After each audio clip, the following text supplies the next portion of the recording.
Bonsoir, brillante introduction, merci. Merci pour votre accueil aussi et pour l'après-midi qu'on a déjà passé ensemble. Alors effectivement, moi je vais vous parler de synesthésie. Qui dans la salle connaît le mot? Levez la main brièvement. Bien, super.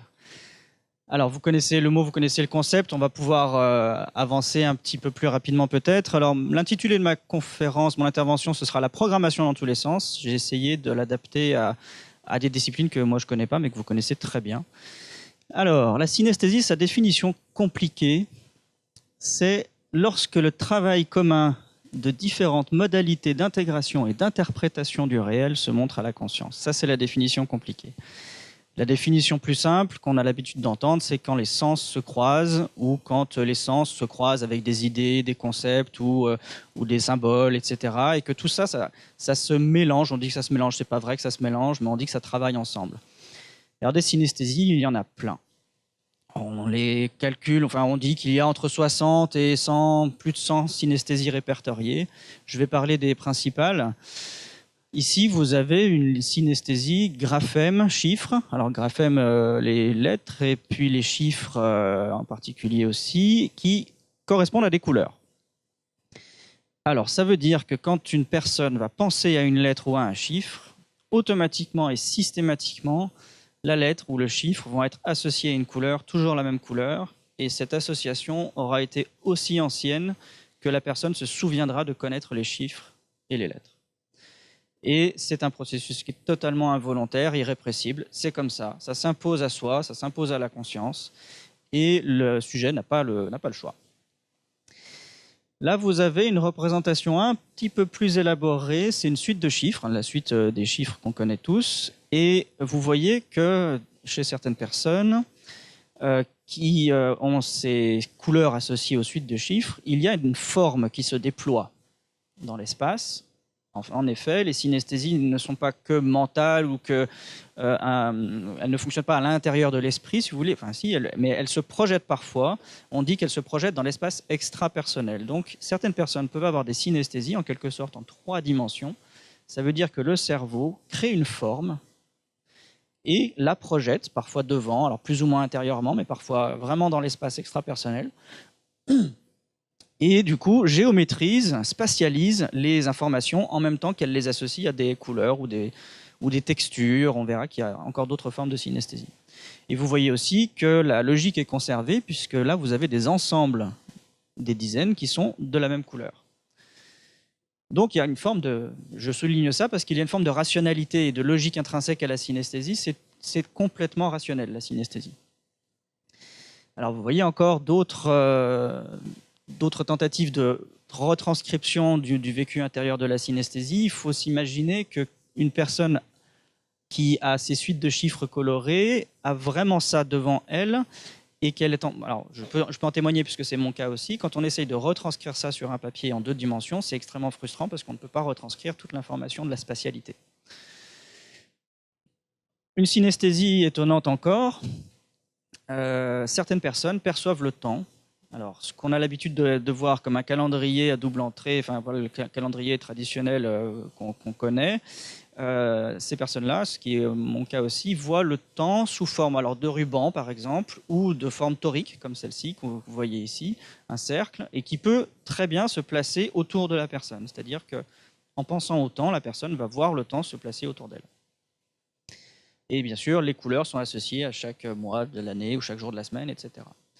Alors vous voyez là une liste de synesthésies. Vous n'arriverez pas à lire, c'est pas fait pour que vous lisiez, je vais en lire quelques-unes. On peut par exemple ressentir un goût à l'écoute d'un son. Voilà, il n'y a pas que des couleurs dans les synesthésies, c'est beaucoup plus riche que ça. On peut avoir un goût sur la langue en pensant à un mot. Voilà. Donc un mot qui n'a pas d'odeur ou de goût associé peut très bien stimuler, provoquer un goût sur la langue. C'est-à-dire que la personne, quand elle pensera à tel mot, aura authentiquement le goût du mot, un goût particulier sur la langue. Les personnalités peuvent avoir des couleurs, c'est ce qu'on appelle habituellement des auras. Donc on sait maintenant que c'est plutôt quelque chose qui est de l'ordre d'un fonctionnement cognitif particulier. Ça sera une synesthésie, les auras. Qu'est-ce que je peux dire d'autre ?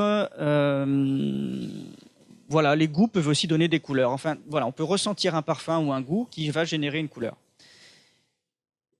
La synesthésie, comme je le disais au préalable, est automatique, involontaire, irrépressible, elle est mémorable, c'est-à-dire que même si le stimulus n'est pas là, si on n'entend plus la musique, on peut, alors tout un chacun peut réécouter une musique dans sa tête, et bien en la réécoutant, le synesthète va avoir l'image associée, la structure tridimensionnelle, les images, enfin les couleurs, les textures, etc.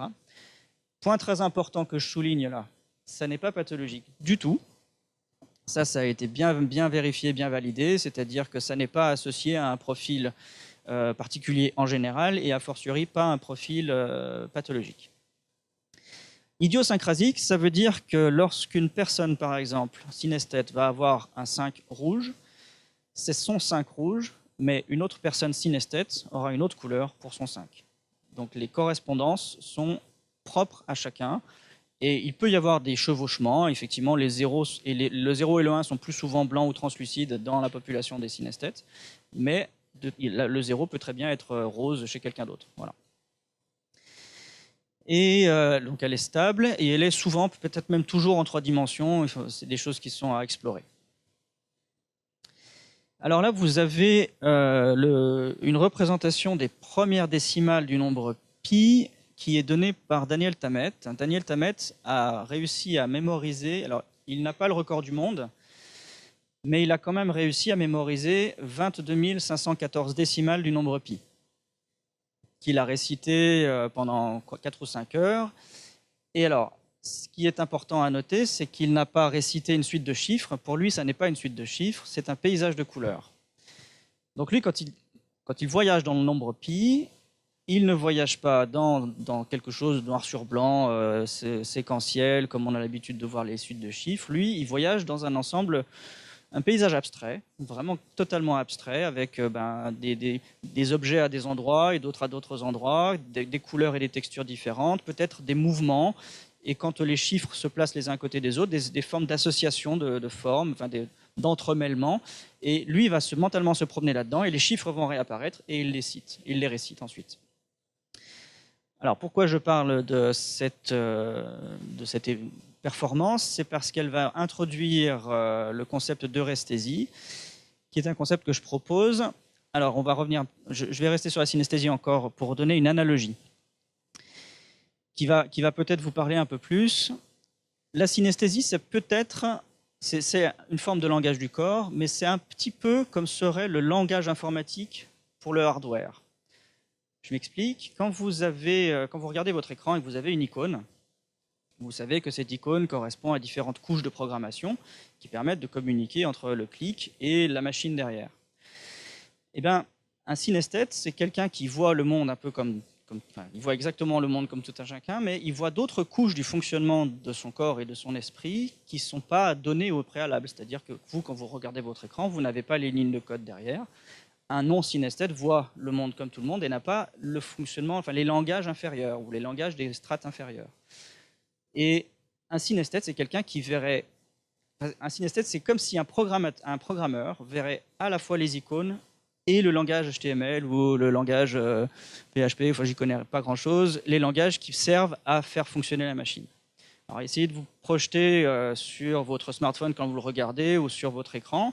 Imaginez que vous voyez en même temps l'icône et les autres niveaux de langage. C'est un peu ça la synesthésie. Pourquoi je dis ça? Parce qu'il y a vraiment des programmeurs, en l'occurrence une développeuse que je connais bien, qui m'a expliqué que lorsqu'elle programmait, les langages, en particulier le HTML, parce qu'elle le connaît bien, elle le maîtrise bien, ce langage-là se déploie en forme, en texture, en couleur, en 3 dimensions. Donc l'analogie que j'ai proposée fonctionne bien pour elle, c'est-à-dire que quand elle développe un logiciel, quand elle développe une interface quelconque, elle voit d'autres couches en même temps et sous une autre forme multimodale et sensorielle. L'euresthésie, c'est la possibilité d'accéder par la perception et sans exercice d'un contrôle conscient ou volontaire à une connaissance ou une compétence objectivable. Là encore, c'est une définition compliquée, je vais essayer de l'expliquer. La personne qui voit son langage de programmation en même temps qu'elle programme en 3D, l'hypothèse de l'euresthésie, c'est de dire que de voir ses pensées sous une autre forme, et en particulier sous une forme sensorielle, ça aiderait à créer ou à découvrir ou à agencer ses idées. Ça pourrait être quelque chose qui faciliterait la découverte en particulier.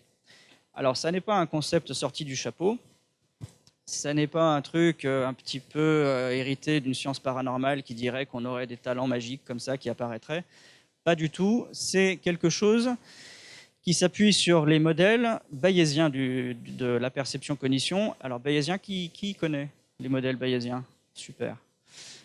Donc, c'est partir de ces modèles-là pour essayer de comprendre comment notre cerveau, qui anticipe en permanence le réel pour faire du sens et le comprendre, lorsqu'il le fait avec toutes les informations qu'il capte, tous ses sens, et que ces informations sont associées à des objets de connaissance, comme du langage de programmation, des lettres, des chiffres, etc., eh bien, ce travail commun des sens et de l'esprit pourrait faciliter la découverte. Ça n'est pas sorti du chapeau parce que de nombreux créateurs, alors on sait deux choses, on sait que de nombreux créateurs sont synesthètes, c'est-à-dire qu'il y a plus de synesthètes parmi les créateurs, ça c'est quelque chose qui a été montré, créateurs, dans tous les domaines, hein, artistiques, dans la musique, la peinture, mais aussi les mathématiques, la philosophie, les sciences dures en général. On sait ça, on sait que parmi ceux qui arrivent à trouver, à être de bons créateurs, de grands créateurs, ils sont plus souvent synesthètes que la moyenne. Et du coup, je vais reprendre un exemple que j'ai introduit avec Daniel Tammet. Daniel Tammet est ce qu'on appelle un calculateur prodige. C'est-à-dire qu'il est capable de faire mentalement des calculs plus rapidement que nous, on mettrait de temps à les taper sur la calculatrice. Et Daniel Tammet, quand il multiplie 53 par 131, il a deux formes dans son esprit. Celle-ci à gauche, qui est son 53, celle-ci à droite, qui est son 131. Alors vous voyez que les 1 sont blancs chez lui, donc on ne les voit pas par contraste, mais ils sont bien là. Et la multiplication de ces deux formes, donc il ne fait même pas le calcul, il dit très bien qu'il ne fait pas le calcul. Il ne pose pas d'opération mentalement, il a simplement deux formes qui travaillent ensemble et qui vont donner une troisième forme, ici, qui sera le résultat. Alors, quand on a ce type de témoignage et qu'on ne croit pas aux phénomènes paranormaux, on est obligé d'en trouver une interprétation scientifique. D'où le concept de resthésie, c'est de proposer que notre cerveau bayésien, en se servant de toutes ses capacités sensorielles et cognitives, est capable d'optimiser le traitement de l'information pour aller encore plus vite et être encore plus performant. C'est ça l'hypothèse. L'euresthésie, alors la synesthésie, c'est les sens ensemble. Le radical et le préfixe, ça veut dire ça. L'euresthésie, c'est les sens et la découverte par les sens.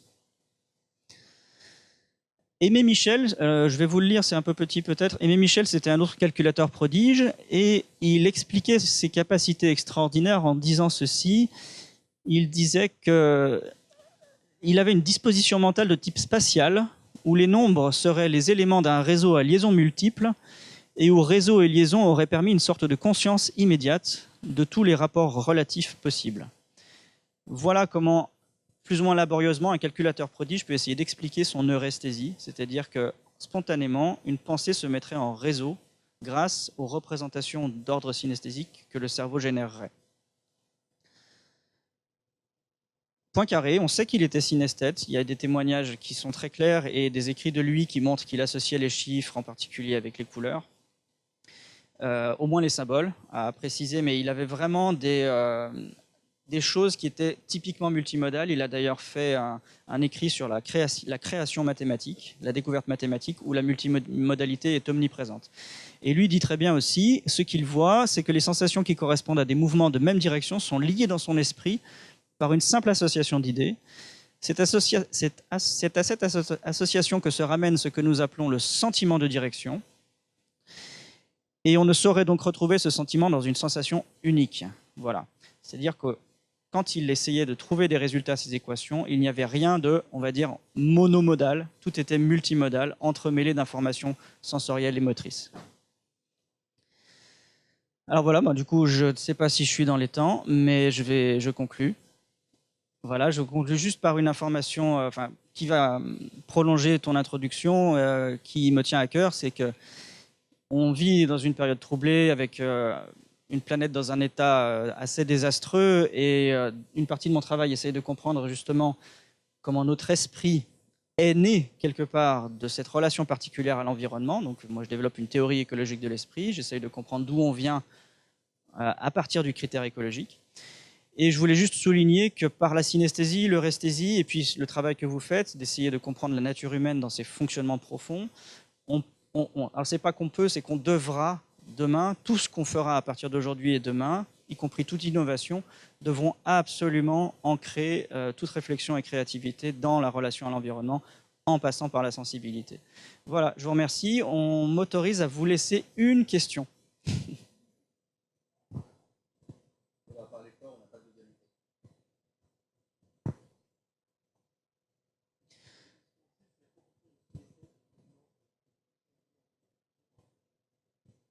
Il n'y a pas, à ma connaissance d'information, les statistiques vont de 1 à 20% de la population, avec le chiffre qui revient le plus souvent étant 4-5%.